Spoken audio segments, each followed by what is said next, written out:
Welcome back, everybody. If you're new, my name's Nicholas and this is Investing Against the Grain.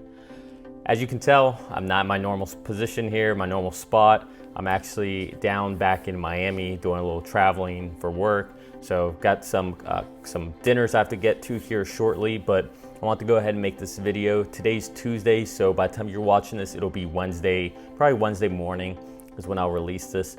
But I just want to talk a little bit today about two topics. One, I want to talk about the current stock price and the slight pullback, the whole thing going on with Elon and Hertz. And then two, I'm just going to have this as a video at the end. If you want, just fast forward to that if that's all you care about. But that video is going to be about CNBC essentially stepping up to the plate and talking about what nobody else wants to talk about with these EV tax credits and the union clause of these credits. So let's first talk about the stock, but before we do that, do me a favor, hit the like button, hit the subscribe button, ring that bell, and with that said, let's go ahead and get into this. So for today's video, like I said, I'm on the move here, I'm traveling, I'm in a hotel right now, but I want to kick off by talking about the stock price. So by the time I got into Miami, the market had closed, so we closed down about 3%, not too bad, especially with the news that came out and essentially the panic that we saw all over media today, right? Every news channel was talking about it, about what happened with Hertz and Elon, and mainly Elon's tweet. And essentially Elon's tweet was just saying that if you invested based on Hertz order for 100,000 vehicles, one, that's probably not the best reason to invest. Two, no deal has actually been signed between Tesla and Hertz. And then three, Hertz deal does not add a tremendous value to Tesla. It just doesn't. This is true and false at the same time. But Elon's point is that this 100,000 order isn't really material because Tesla does not have a demand issue. Tesla has so much demand that they're backlogged by almost a year, if not more, on some vehicles. Demand is not an issue. So this whole 100,000 vehicle order really doesn't move the needle when it comes to orders or the bottom line.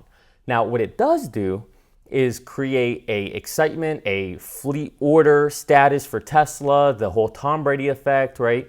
The fact that this is just more solidification of the fact that this is the way the world is going. We are going to an EV world. This is why it matters more so from a optics and a bigger picture, bigger paradigm perspective, rather than just the number side of things. With that said, I am very happy that this happened one way or another because the stock finally got to take a breath. I was getting a little worried that the stock was just going to keep running day after day after day. And when that happens, that essentially means that we're going to go up and we're going to come right back down like this. And we don't want that. I don't like this, quick gyration straight up, straight down. Right? I liked what we did over the last, few months where we were slowly grinding higher and higher and consolidating and making a nice base for this impending move. Now that we've had this move, what I want to see is that we sit here, maybe we even sit here for 3 weeks, a month, where we just consolidate, right? Let's just start consolidating at this price, keep it above 1,000, above 1,100, maybe we hit 1,200, maybe we come back down to 1,000, but just let's stay in a range. Let's consolidate so that then we can move up another leg higher after we have a solid base. And I think this is inevitable. We will bump up higher, especially with Berlin opening up, Austin opening up, Q4, right? There's just a lot of stuff that's going to start to come out. And then anything that could happen with FSD, right? At any moment, FSD can become superhuman and that's it, right? Game, set, match, it's all over. Until then, I would like to see the stock start consolidating until we have some reasons to really run. And so I think today was a very bullish sign that we actually took a step back, that we breathed, so that now we can slowly consolidate for the next leg higher. I think this was a very healthy sign. Now let's transition over to CNBC finally doing some good work. Now, as I mentioned in half of these episodes, every morning around 5 a.m., my fiance and I, we wake up and we go downstairs, we get a cup of coffee, and we watch Squawk Box until about 6:45 in the morning.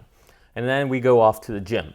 Well, I noticed this Monday morning first was Andrew Ross Sorkin slowly nudging some people talking about the union tax credit that you would get, that individuals would get from buying an electric vehicle. And on Monday, he started to hint at the fact that this is kind of, BS, that these union companies get this credit, yet all these other companies don't, even though they're American companies with American labor paying employees higher wages with better benefits. It doesn't seem to make sense. It seems like we're rewarding the companies who, aren't innovating, who are paying their employees less, who aren't, giving them the best environment, the best future, security, anything, compared to companies like a Tesla or a Toyota, right? So these things matter. And so Andrew Ross Sorkin's first started to hint on this on Monday. And then today, Tuesday morning, right, but before I was even packing up to leave for Miami, he just kind of went off on multiple people. One was the CEO of Toyota, I believe it was the CEO. You'll see here in a second. I'm just going to play the video. And then he also talked to Pete Buttigieg, the transportation secretary, who again refuses to say the word Tesla. He refuses. He did nothing but act as a shell and just, complete spin talk for President Biden and this whole UAW, incentive. It's honestly just corruption at the highest form. Even Biden recently said that the UAW helped him get elected. I think he said something like 180 years ago or something. Just another one of his many faux pas. But again, this has nothing to do with politics. Like, I could honestly care less about politics. There's a picture of me out there shaking Biden's hand. So I've met President Biden, and he's a nice enough guy, at least when I met him. But either way, it's what we're talking about here is policy and what you're doing, and just the blatant corruption. And the fact that you're sitting here saying that you're all about climate change and advancing for renewable energy and pushing forward with this EV plan, yet you're sitting here and you're trying to stagnate the company, the person who's arguably done more in the entire world for climate change, for accelerating renewable energy than anybody else in the world. And you're trying to, handcuff them because you've gotten donations from some union organization. This makes no sense. This blows my mind. And the fact that it's so transparent and everybody can see it is absolutely insane to me. On the positive note, we're starting to get some people calling this out. We're starting to get some actual attention on this. Shout out to Elon Musk, because he's not taking this sitting down. Okay, I'm very proud of him. I'm very happy that he's actually speaking out on Twitter and putting up posts and just trying to generate the conversation. And this is going to force the media to talk about this. And inevitably, once the media starts talking about this and starts showing some light onto these things and the corruption here and the fact that it's just not fair, especially for other Americans who just work at a different car company, it's just not fair, right? We need a level playing field, period. I'm very excited that these interviews are happening. I think this conversation has to be had, and this is the first time we're starting to see it. So, I want to give big credit to CNBC, big credit to Andrew Ross Sorkin for asking these tough questions. Andrew, if you somehow are watching this, just press on them more whenever they don't answer the question. Don't let them spin their way out of this, okay? Like, we can be better than that. We can press people for actual answers. It's not that hard. Just watch an episode of Joe Rogan. He doesn't let people get by. Okay, so with that said, let's check out these videos. I'm just going to play them on through. There's not going to be stopping or editing. Hopefully you guys enjoy them. I thought that they were very informative. But before we do that, do me a favor, hit the like button, hit the subscribe button, ring that bell. I love you all. Stay safe, and I'll be back home for Friday's episode, back into the normal situation setup. So, hopefully the lack of good quality here doesn't affect it too much. All right, I love you guys all. Let's check these videos out. Tesla CEO Elon Musk, not the only auto executive upset about the idea of a special EV tax incentive targeting only UAW-made vehicles. Philip O joins us right now with a very special guest who I'm sure has some views on this topic. Phil. Oh, he has views, Andrew. Let's bring in Bob Carter with Toyota Motor Corporation. Bob, we're going to talk about October sales in just a little bit, but first I want to get your thoughts on what's working its way through Congress, which so far has remained intact, which is a $12,500 tax credit, which you can take immediately at a dealership if this Build Back Better plan passes. If a vehicle, an electric vehicle, is built at a unionized auto plant in the U.S. versus a $7,500 tax credit if it was built at, let's say, a Toyota plant. What are your thoughts about the possibility of this becoming a law? Well, good morning, Phil. Yes, as you outlined, there's an incremental $4,500 for any vehicle that's purchased and manufactured by the UAW. There's no other way to put this. This is just bad public policy. It's bad for consumers, it's bad for U.S. auto workers, and it's bad for the environment.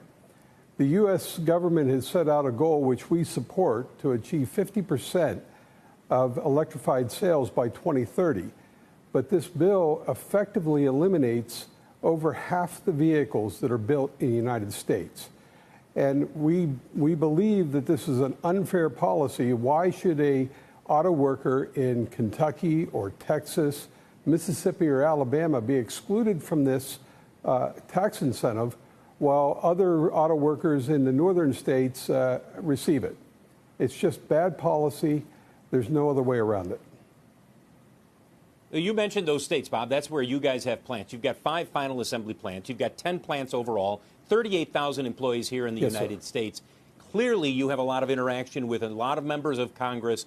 When you've talked to them about this, what have they told you back in terms of any possibility of removing this unionized tax credit?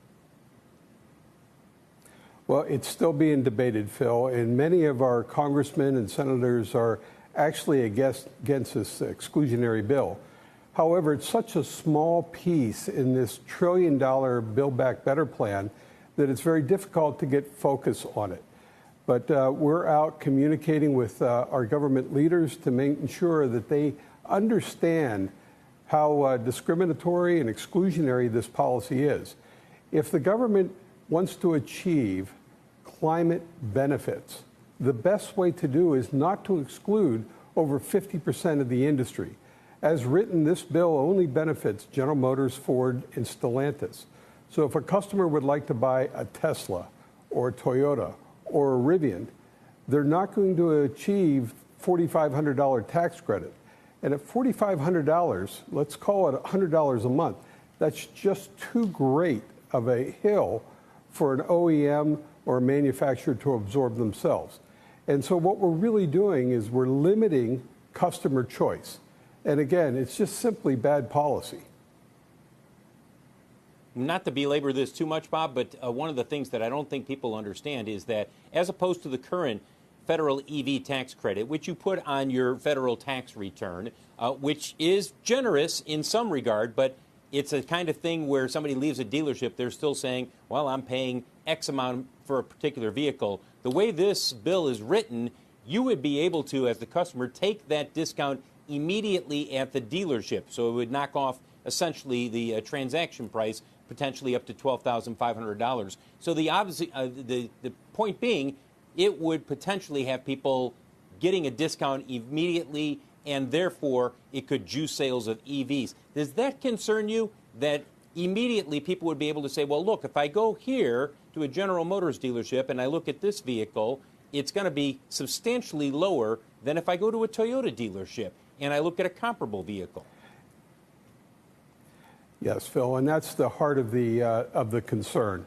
As you pointed out, we manufacture vehicles in Indiana, in Kentucky, in Texas, in Alabama, in Mississippi, 15 locations throughout North America. But a customer that has to choose on one manufacturer versus another, depending on what auto worker built the vehicle, shouldn't be a policy that we support as a country. Again, $4,500 difference between a electrified Ford or electrified General Motors versus a Toyota or Tesla. That's just too great of a hill for manufacturers and to expect consumers to achieve. Mr. Secretary, I wanted to ask you about one component of this bill that has caused a lot of debate on our program, in fact, which is the plan to effectively advantage car manufacturers that use union labor over others. That would include, of course, the Teslas of the world and the Toyotas of the world. We've had an executive from Toyota on the program. By my math, it looks to me like Tesla employees and possibly Toyota employees in certain cases are being paid better than union employees at the other car manufacturers. So I'm trying to understand what the policy strategy is here. Well, look, we've said from the outset that we want to make sure we're creating more good-paying American union jobs in this country. Now, when you look at the EV race, it's been clear for some time that electric is where industry is going. But what's not going to happen on its own is for it to happen, A, fast enough to beat the climate challenge, B, happen on American soil as much as possible, and C, where possible, happen with good paid American union labor. So this tax incentive package is set up to promote all of those things. First, the baseline, right? Just getting more electric, period. And that's kind of the core of these incentives. And then, yeah, look, we love anytime someone buys an electric car, but we're going to love it a little bit more when it's an American car made on American soil, when it's an American company. That's something the president cares strongly about, just like we believe that some of these issues with supply chains I think and all the the things we're importing would be easier if it was made at home. I understand that made at home issue, but we're talking about automakers that are making them at home, some with union labor, some without. In some cases, there's been employees that are not part of the union who've actually decided on their own not to unionize because they actually think they're getting paid better.